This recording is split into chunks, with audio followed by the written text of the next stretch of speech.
sou o Alfa e Ômega, diz o Senhor Deus, aquele que era e que há de vir, o Todo-Poderoso. Louvamos ao Senhor por esta nossa congregação matutina e agradecemos a Deus porque Ele está conosco todos os dias, fazendo com que sobre nós se renovem as suas misericórdias, sejam novas misericórdias cada manhã. E na manhã deste novo dia já são novas sobre nós as misericórdias do nosso Deus. Por isso damos a Ele toda a honra e toda a glória e todo o louvor. Nessa nossa congregação, nós vamos começar meditando neste livro de 8 capítulos, o livro do Cântico dos Cânticos de Salomão, capítulo de número 1. E como é palavra de Deus viva e eficaz, enquanto estivermos lendo essa palavra, o Espírito de Deus estará, é claro, poderosamente agindo na vida de todos aqueles que estão recebendo essa palavra, tanto aqui presencialmente comigo, como aqueles que estiverem também à distância e aqueles que ainda terão acesso a essa pregação, a essa congregação que está ficando aí gravada em nome de Jesus. Você pode também compartilhar essa pregação, pode e deve compartilhar com quantas pessoas você puder compartilhar. Compartilhe também o nosso aplicativo que já está disponível para vocês, para todos aqueles que quiserem baixar, com todas as pregações, congregações, ensinamentos do seminário, as músicas que nós selecionamos para usar aqui nas nossas congregações. Nós não adotamos qualquer tipo de música evangélica hoje em dia, porque tem muita música evangélica sem evangelho nas suas letras. Então nós fazemos uma seleção de músicas que verdadeiramente tragam edificação e combinem com a palavra de Deus que nós, na nossa congregação, anunciamos para a glória do nosso Deus. Então acompanhem agora aí comigo, então, Cântico dos Cânticos de Salomão, capítulo de número 1. Os que estão aqui presentes comigo podem ler juntos, e quem está à distância, leia daí de onde você estiver a palavra de Deus. Cântico dos Cânticos de Salomão. Beija-me com os beijos de tua boca, porque melhor é o teu amor do que o vinho. Suave é o aroma dos teus ungüentos, como unguento derramado é o teu nome. Por isso as donzelas te amam. Leva-me após ti, apressemo-nos. O rei me introduziu nas suas recâmaras. Em ti nos regozijaremos e nos alegraremos. Do teu amor nos lembraremos, mais do que do vinho. Não é sem razão que te amam. Eu estou morena e formosa, ó filhas de Jerusalém, como as tendas de Quedar, como as cortinas de Salomão. Não olheis para o eu estar morena, porque o sol me queimou. Os filhos de minha mãe se indignaram contra mim e me puseram por guarda de vinhas. A vinha, porém, que me pertence, não a guardei. Dize-me, ó amado de minha alma, onde apacentas o teu rebanho? Onde o fazes repousar pelo meio-dia, para que não ande eu vagando junto ao rebanho dos teus companheiros? Se tu não o sabes, ó mais formosa entre as mulheres, sai-te pelas pisadas dos rebanhos e apacenta os teus cabritos junto às tendas dos pastores. Às éguas dos carros de Faraó te comparo, ó querida minha.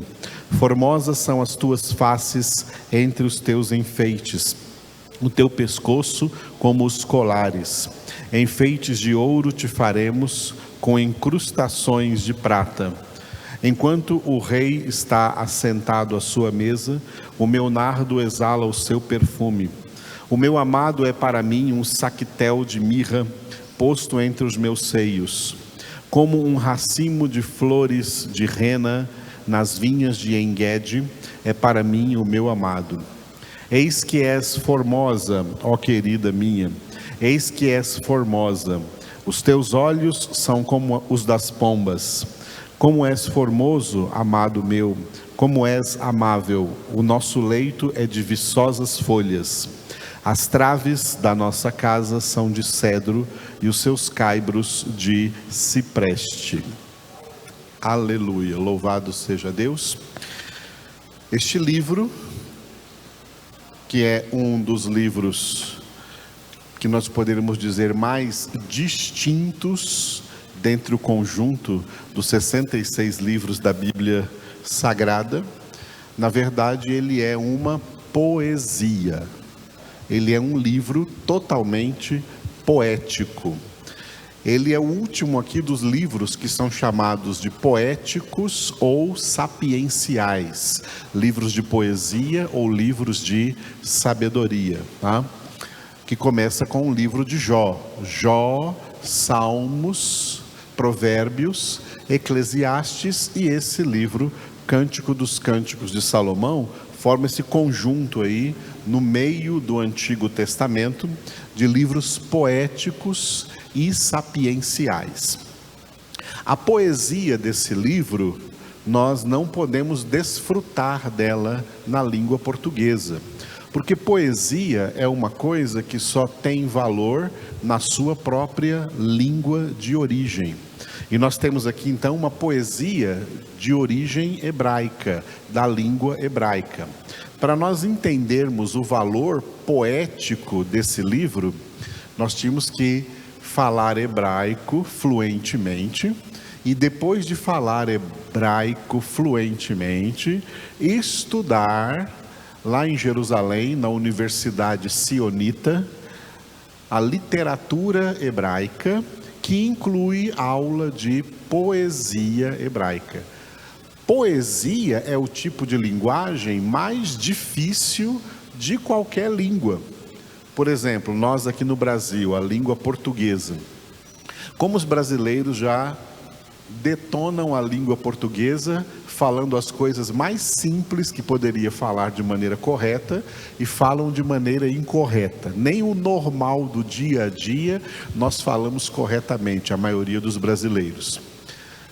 E quando nós entramos em contato, por exemplo, com algum livro de poesia brasileira, dos poetas brasileiros, especialmente os de antigamente, os antigos poetas brasileiros, muitos poetas. O Brasil é uma terra que teve muitos poetas assim na sua história.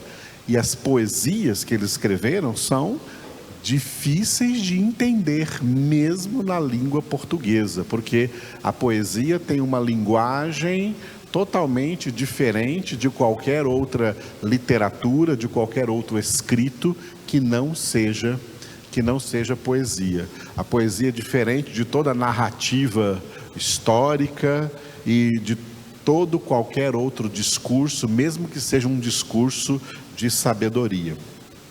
Então, para nós, o valor poético desses livros, e especialmente desse último livro aqui, fica perdido, porque nós não conhecemos o hebraico. Tínhamos que conhecer o hebraico fluentemente, e além de conhecer o hebraico fluentemente, estudar na universidade hebraica a literatura hebraica, e dentro desse curso de literatura hebraica, vai haver ali, né, um curso aí dentro desse curso, apenas sobre poesia hebraica. Só quem passar por isso vai poder desfrutar do valor poético desse livro em hebraico, não em português, porque em português o valor poético ele se perde. Então, o que sobra para nós? O valor sapiencial, o valor de sabedoria. Não aproveitamos a sabedoria, não aproveitamos a poesia de Jó, mas aproveitamos a sabedoria. Não aproveitamos a poesia dos salmos, mas aproveitamos a sabedoria. Não aproveitamos a poesia nem de Provérbios, nem de Eclesiastes, mas aproveitamos a sabedoria. Agora, este último livro aqui, poético, o Cântico dos Cânticos, ele é mais poesia do que sabedoria. Os outros livros têm muita sabedoria, que não tem importância a gente perder a poesia, o valor poético, porque a gente desfruta de muita sabedoria. Agora, já o livro do Cântico dos Cânticos, ele não tem muita coisa referente à sabedoria, não é um discurso de sabedoria, é uma pura poesia. Então, o que nós podemos desfrutar aqui para nós, já que isso aqui é palavra de Deus, esse livro também é palavra de Deus, nós temos que desfrutar aqui o valor espiritual que esse livro traz para nós. E como nós experimentamos esse valor espiritual? Primeiro, entendendo esta analogia entre esta esposa e este esposo, aplicando essa analogia a Jesus Cristo e sua igreja, tá? Jesus Cristo e sua igreja.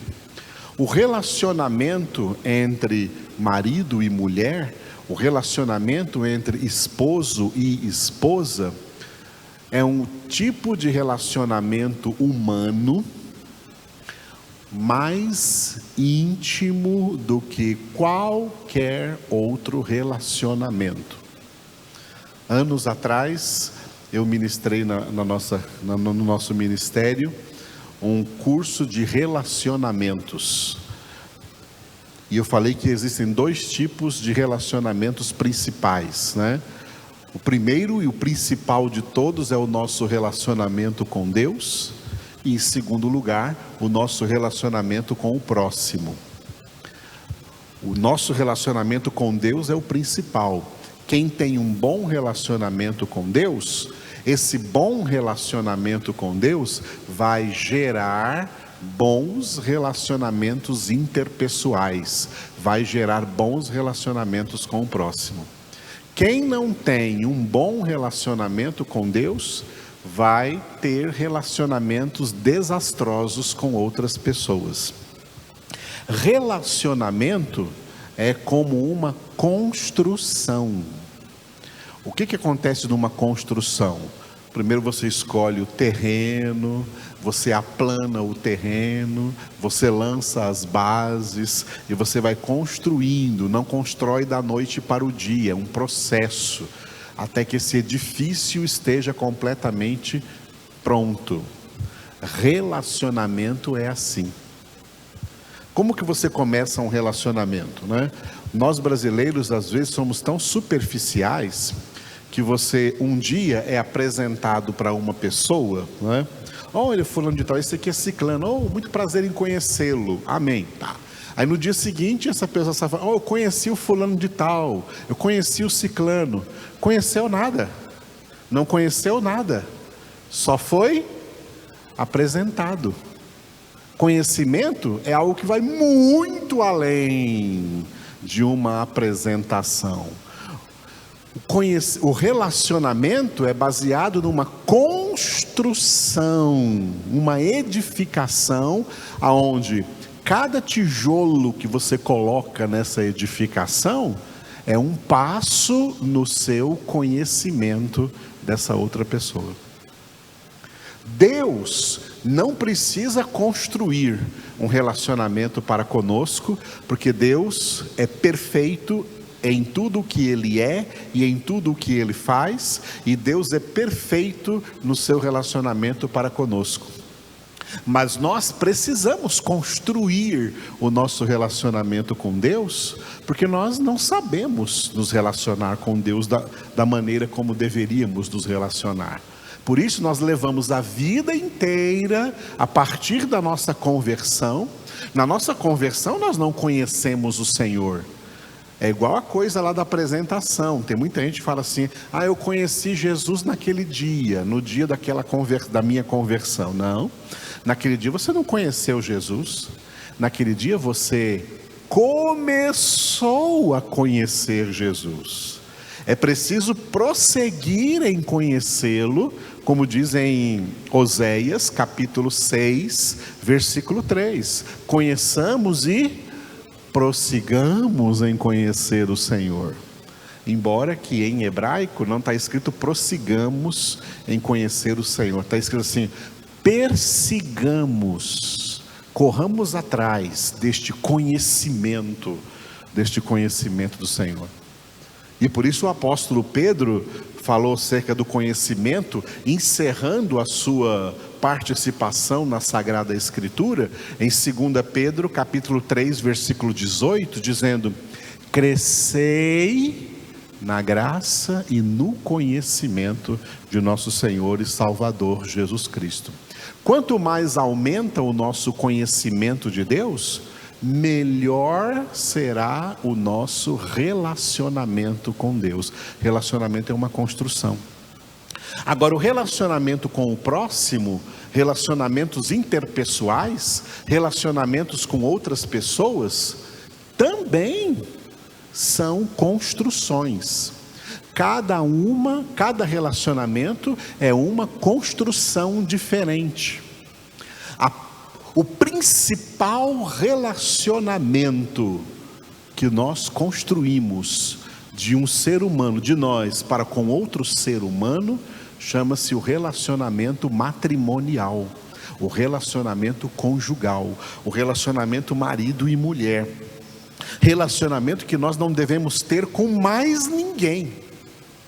Nós não temos, o marido e a mulher não têm o mesmo relacionamento com os seus filhos, com os seus pais, com os seus irmãos, com os seus parentes, com os seus amigos, com os seus colegas de trabalho, com os seus vizinhos. Não, o relacionamento conjugal é um relacionamento exclusivo, de tal maneira que os dois são feitos uma só carne. E foi este relacionamento, esse tipo de relacionamento, o casamento é uma construção, tá? O casamento é uma construção. O relacionamento vai sendo construído até que um dos dois morra. Por isso, até que a morte os separe. Então, quando um dos dois morre, a pessoa que ficou viva, o viúvo ou a viúva, entende o relacionamento que construiu. Entende, até aqui, até a morte da minha esposa ou até a morte do meu marido, nós construímos esse relacionamento. Isso não pode ser demolido, porque algo importante foi construído aí. Relacionamento é construção. Hoje em dia, relacionamentos, especialmente conjugais, estão banalizados pela fornicação. Não é assim, amados, que Deus planejou as coisas para os seres humanos e para o bem dos seres humanos. O bem físico, o bem mental, o bem emocional e o bem espiritual. Então tem pessoas doentes por aí em todas as áreas, porque só construiu relacionamentos doentios, relacionamentos desastrosos, relacionamentos trágicos. Relacionamentos trágicos fazem mal ao corpo, fazem mal à mente, fazem mal ao emocional das pessoas e, claro, fazem mal até à vida espiritual, se ela é uma pessoa crente. É muito difícil, por isso cuidado com os relacionamentos. E é por isso que no livro de Provérbios tem um versículo que fala assim, sobre tudo que se deve guardar, guarda o teu coração, porque dele procedem as fontes da vida. Relacionamentos errados transtornam, marcam negativamente a vida das pessoas. Muito bem. Deus quis tomar o relacionamento humano que deve ser o relacionamento mais íntimo, a principal construção de relacionamento entre seres humanos, Deus quis tomar o casamento como um modelo do relacionamento dele com o seu povo. Por isso que na antiga aliança, Deus, Jeová, o Eu Sou, era o esposo, e Israel era a esposa. E quando nós lemos o Antigo Testamento, nós percebemos na história como Deus ficou desapontado com o comportamento dessa esposa, com o comportamento de Israel. Israel foi para Deus uma esposa adúltera, uma esposa traidora, uma esposa infiel, uma esposa indigna do esposo que havia desposado, e uma esposa que quebrou a aliança que tinha com o seu esposo, a aliança que tinha com Deus. Aí veio a nova aliança. Na nova aliança mudou, a característica espiritual mudou. Na nova aliança agora, Jesus Cristo é o esposo, e a sua igreja é a sua esposa. A igreja é a esposa.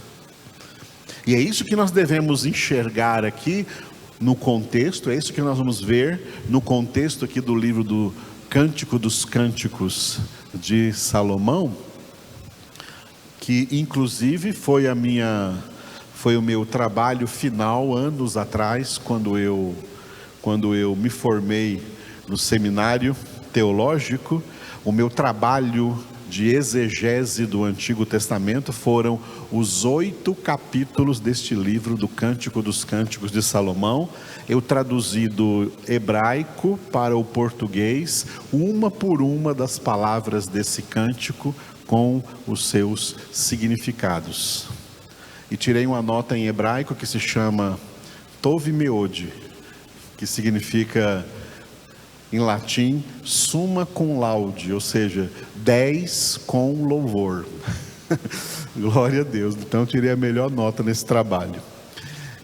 Então, o livro do Cântico dos Cânticos de Salomão quer trazer para nós exatamente essa analogia do relacionamento entre esposo e esposa, mas sendo esse esposo Jesus e a esposa nós, a sua igreja. E essa igreja, então, essa igreja que Jesus escolhe, porque Jesus escolhe a sua esposa, essa igreja eleita, essa igreja escolhida, essa esposa escolhida, ela tem que ter algumas características que vão ser desenhadas aqui dentro de todo o decorrer destes 8 capítulos. Em primeiro lugar, a esposa tem que ser formosa. A esposa tem que ser linda. Só que essa beleza não é o conceito de beleza física ou beleza exterior que existe no mundo hoje. É beleza espiritual. E o conceito de beleza espiritual, o conceito de formosura espiritual se chama santidade. Jesus está edificando para si mesmo uma esposa santa. A beleza, a formosura que Jesus quer ver em nós é santidade. É santidade. E é isso que a palavra de Deus trabalha em nossa vida. Opera em nós a santificação. A santificação para que nós nos tornemos a esposa formosa, a esposa bela de Cristo Jesus, uma esposa que tenha a semelhança da beleza da santidade de Deus. Neste capítulo 1, nesse entendimento que nós estamos tendo, né, vamos observar o que o esposo diz para a esposa no versículo 15. No versículo 15, o esposo diz assim para a esposa, ó: eis que és formosa, ó querida minha, eis que és formosa, os teus olhos são como os das pombas. Então, ele declara a formosura da esposa, a beleza da sua esposa, ele está contemplando a beleza da sua esposa, e em particular chama atenção os olhos. Os olhos são como os das pombas. Por que diz que os olhos são como os das pombas? Será que pomba tem olho bonito? Tem os olhos bonitos? Diz que os olhos são como os olhos das pombas, porque os olhos das pombas, eles têm uma visão unifocal. Não é como os nossos olhos, que tem uma visão multifocal. Os nossos olhos têm uma visão multifocal. Além da visão principal, nós temos ainda a visão periférica. Eu estou vendo ali o ventilador. Sem olhar para lá, eu estou vendo ali a janela. Estou vendo aqui a cadeira. Mas sem olhar, é a visão periférica. Você também está aí me vendo aqui de frente, mas na sua visão periférica você vê tudo que está do seu lado aí. Porque nós temos uma visão multifocal. Vemos o que está lá em cima, o teto, vemos o chão sem estar olhando para ele, estamos olhando para frente, mas vemos tudo ao redor. Nós temos uma visão multifocal. As pombas têm uma visão unifocal, elas só enxergam uma coisa de cada vez. É por isso que as pombas usam muito o pescoço. Para enxergar uma coisa de cada vez, elas têm que ficar virando o pescoço para enxergar, porque elas têm a visão unifocal. Quando o esposo diz para a esposa aqui, ou seja, vamos dizer assim, quando Jesus diz para a sua igreja, os teus olhos são como os das pombas, ele está dizendo para a sua esposa assim, Jesus está dizendo para a sua igreja assim, ó: a minha igreja só tem olhos para mim. Quem diz que é crente, quem diz que é evangélico, quem diz que é membro da igreja de Jesus Cristo, mas está cheio de olhos para os ídolos do mundo, está olhando e cobiçando o mundo e as coisas do mundo, não é essa a esposa do Cordeiro. Não é. 1 João capítulo 2, do 15 ao 17, está escrito: olha, não ameis o mundo e nem as coisas do mundo, porque se alguém amar o mundo, o amor do Pai não está nele. Quem é de Cristo só tem olhos para Cristo. Por isso está escrito em Hebreus capítulo 12, versículos 1 e 2, que nós, a igreja de Cristo, somos as pessoas que estamos percorrendo a carreira de santidade que nos está proposta, olhando firmemente para Jesus, o autor e consumador da nossa fé. E mais, olhando para Jesus, por quê? Porque nós o amamos. A esposa ama o esposo e ama olhar para ele. Não é como muitas esposas que devem estar querendo dizer para o seu marido: eu não aguento nem te ver mais. É uma esposa que ama o marido, ama o esposo e gosta de estar contemplando, olhando para ele o tempo todo, tá? Olhando para ele o tempo todo. O que isso significa? O que significa nós olharmos para Jesus o tempo todo? Significa o Salmo 1, versículo 2. Significa ter o seu prazer na palavra do Senhor, na palavra de Deus, porque a palavra de Deus é o esposo, a palavra de Deus é Jesus, a palavra de Deus é a verdade absoluta. A esposa de Cristo tem o seu prazer no seu esposo, que é a palavra, e nela medita de dia e de noite. Aonde nós contemplamos a face do Senhor? Na sua palavra, meditando de dia e de noite na sua palavra, essa palavra que nos torna cada vez mais uma igreja formosa, uma igreja querida e uma igreja que tem olhos como os das pombas, porque só temos olhos para Jesus. É essa a esposa que vai coabitar na glória eterna com o esposo Jesus Cristo. Eu sou o Alfa e Ômega, diz o Senhor Deus, aquele que é, que era